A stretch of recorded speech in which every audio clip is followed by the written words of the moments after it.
On today's episode of How It's Automated, Fused Modular Frames. Fused modular frames are a late-game part used in late-game crafting and late-game construction.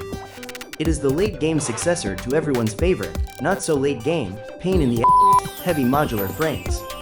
They combine every aspect of creating heavy modular frames with several additional steps, some nitrogen in a gaseous form, and just a dash of aluminum. So, let's see how it's automated. To kick off the production of fused modular frames, we first need iron. I'm on fire. Several mining structures have been erected above an iron-rich vein nestled between layers of rock. The ore quality isn't great, so we require 3 miners, with all the extracted material converging onto a single conveyor belt.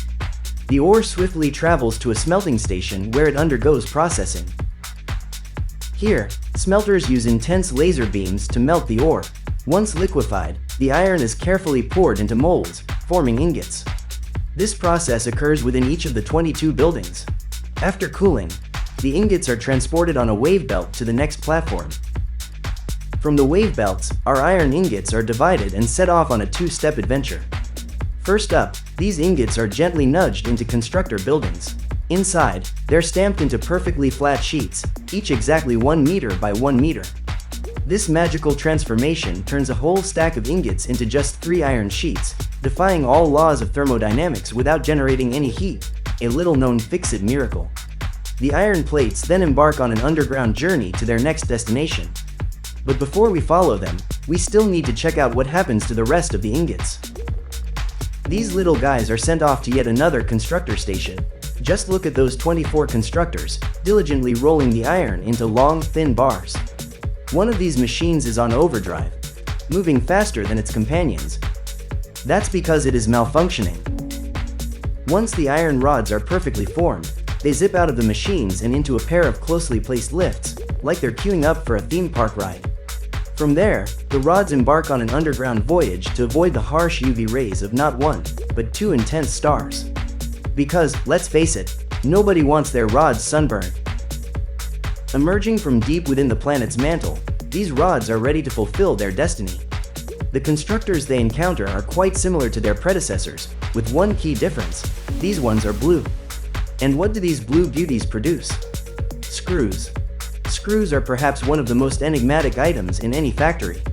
Are they screws, bolts, rivets, or all of the above? It's a mystery wrapped in a riddle, encased in an enigma. You might have noticed that this factory has 2 output belts. That's because screws are in such high demand. They're needed in not 1, but 2 different factories. One of which we will screw together next. You can also get screws from the awesome shop. Fix-It keeps 15 billion at this supply depot in the event pioneers need a few extra. You can never have too many screws. As we follow one of the screw lines, we discover it meets up with some leftover iron plates from an earlier step. These 2 items have a brief introduction, no formalities needed, and are fed from below, splitting between 8 assembler buildings. Finally, a change of scenery. Inside these assemblers, the plates and screws unite in perfect harmony to form a much thicker product known as reinforced iron plates. Why reinforced? Because these operations need flaky layers of iron plating, just melts in your mouth. The reinforced iron plates exit the assembler buildings, ready to take on their role in the next step.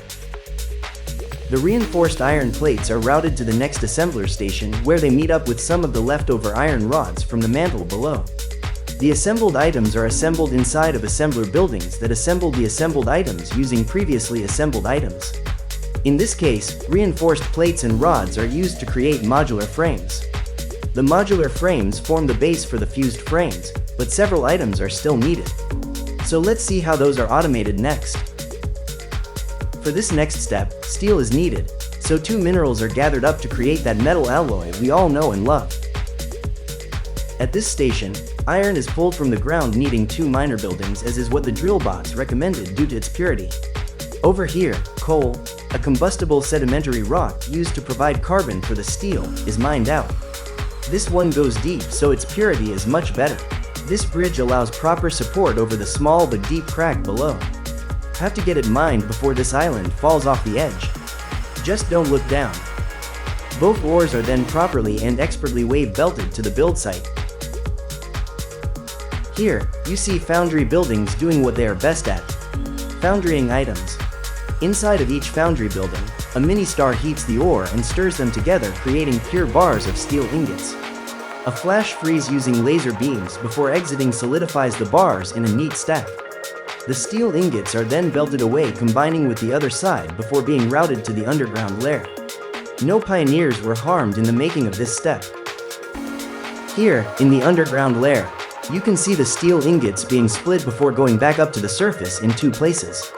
You can tell it's an evil lair because of the fog and the highly polished walls. But for now, let's start with steel pipe. Up top, a few constructors are needed to punch out pipes from every ingot. But the pipes are needed in another castle, so right next door, the rest of the steel ingots are used. Here, more constructors are turning the ingots into steel beams. The only difference with these is the die heads in the constructors are set to beams instead of pipe. One other item is needed before we see how the beams are used. Here, we begin with a miner building extracting limestone from an ancient seabed. Following the wave belt, we encounter a constructor station for making Portland cement.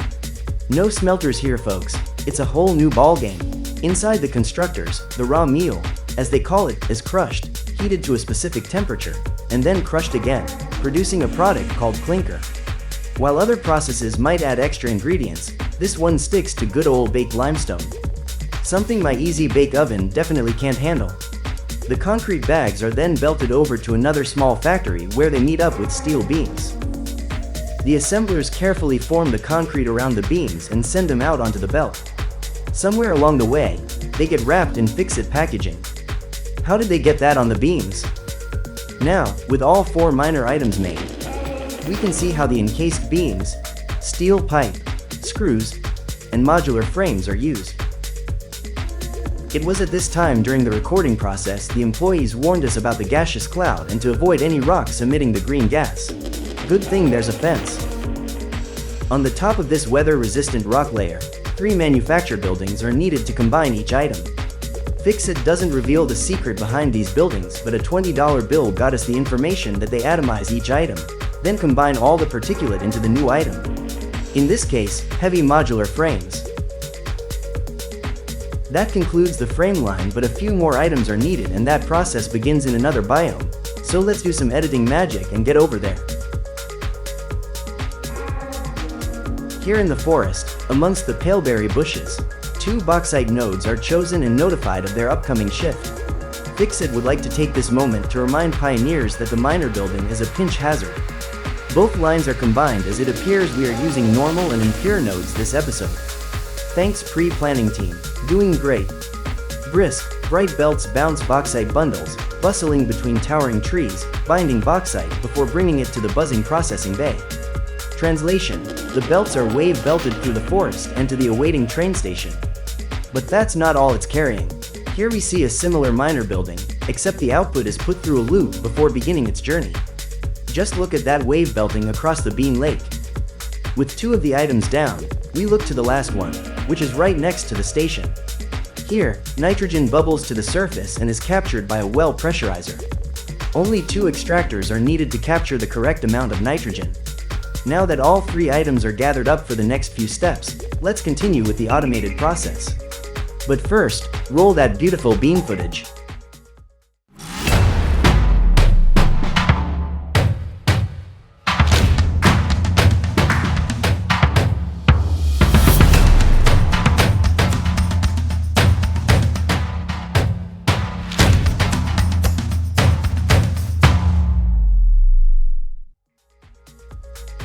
Once the train arrives, it is immediately offloaded.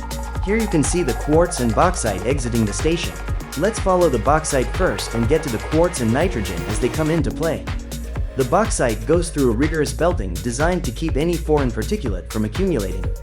The bauxite belt enters the facility and is injected directly into 4 refinery buildings for processing. Some water is needed, so a local pond is utilized. There is no swimming here as there are no lifeguards on duty.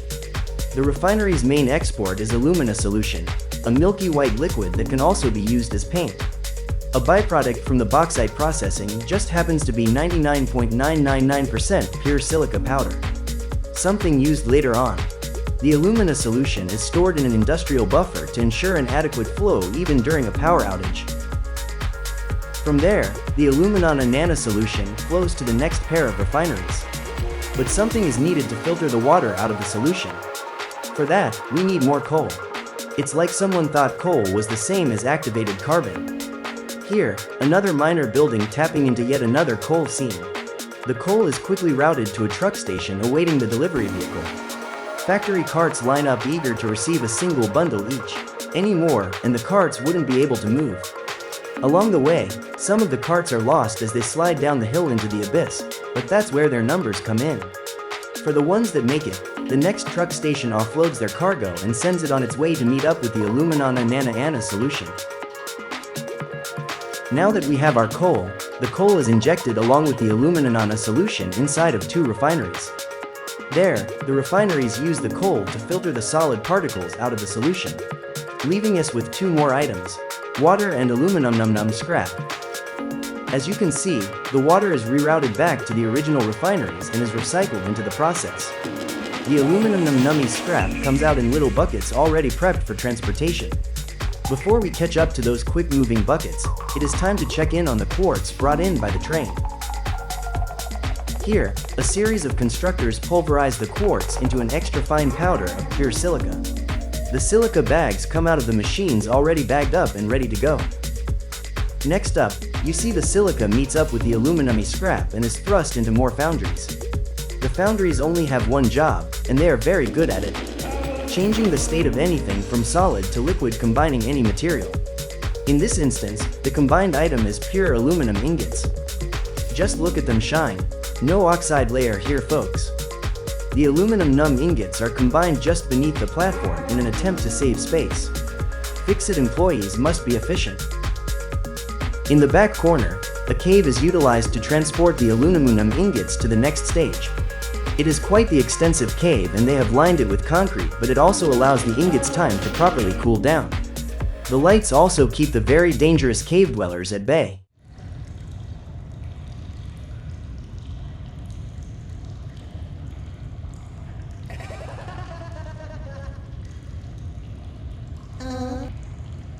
Just delete your save file, it should run fine again. Nope. After the ingots leave the cave, the wave belts gently wake them up and roll them into a small constructor station for final processing. With even different stamps than the steel stage, the ingots are stamped into aluminum casings. Once the 69-ton stamping is complete, the casing exit the machines shining in the sunlight. Another suspension bridge is used to support the aluminum casings as they make their way across the small valley. After the bridge, the rock was hollowed out to allow the belt to maintain its levelness. Here, the aluminum casings meet up with the nitrogen from the train station and the heavy modular frames from the first part of the video. Here we go, folks, the final stage.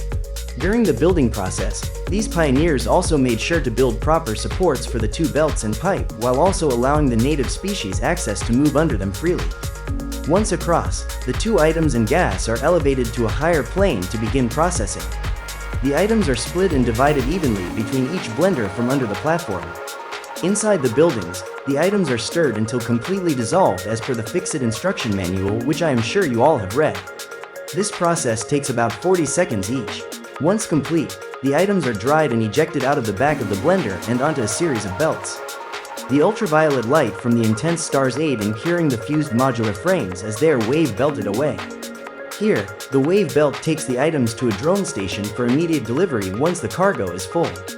From there, the drone delivers the fused modular frames to wherever they are needed throughout the world in crafting other more advanced items or advanced buildings. And that is how fused modular frames are automated.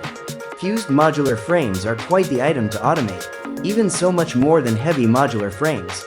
But don't let that distract you from the fact that if you or a loved one was injured on the job while building a factory, you are not eligible for financial compensation. In fact, you may be liable for the damages to the Pioneer suit. Thanks so much for watching. These episodes are always such fun to create, sometimes taking hundreds of hours, so if you enjoy, please like and subscribe, and don't forget to share with fellow pioneers. Until next time, stay efficient, pioneers.